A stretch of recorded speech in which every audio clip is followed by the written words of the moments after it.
Well, West Texas, there's a look at your radar right there. We've been seeing some storms get into the big country. They've been there since the morning, and it seemed like they were going to fade away as the afternoon came. But as we're getting further into the evening, you see they're still making their journey further to the southwest. They've been mostly in a line, getting from Knox County all the way parts of Jones, even a little bit of Fisher as well, is where we're seeing most of our rain totals. Some places maybe seeing it up to an inch, but we do have our first severe thunderstorm warning that's just barely getting into our area, getting into Stevens, just a little bit of Stevens and Young County. So a lot of these stronger storms staying up here to our north. We've got winds up to 60 miles per hour and also some quarter-inch hail. Now, as we continue into the rest of your night, we've got some hot temperatures right now, but definitely nowhere near as hot as we've seen over these past couple of days. 98 degrees right now in San Angelo, 86 up here in Abilene. These are usually the kind of temperatures that we're seeing for the lows as we get to the 9 o'clock. But you can see up here in the big country, much cooler temps because we are getting that effect from the rain. They've got a lot more cloud cover. It's keeping out that sunshine that we've been seeing all day. But down here in the Concho Valley, a couple places just getting into the triple digits.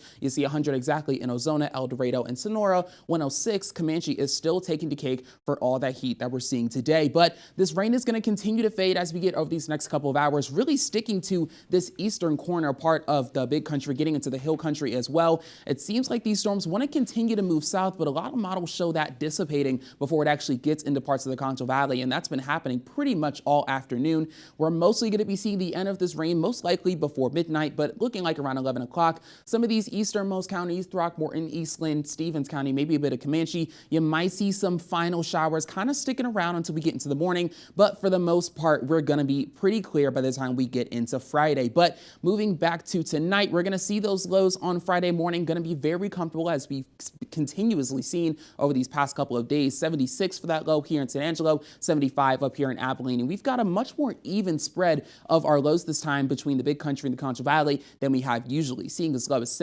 high as 79 degrees up here in Albany, but as low as 70 right next door in Breckenridge. But we got a new drought monitor today. It is Thursday, and unfortunately, it is not looking good. We still have parts of extreme and exceptional drought growing here in the Concho Valley as well as up here in the big country.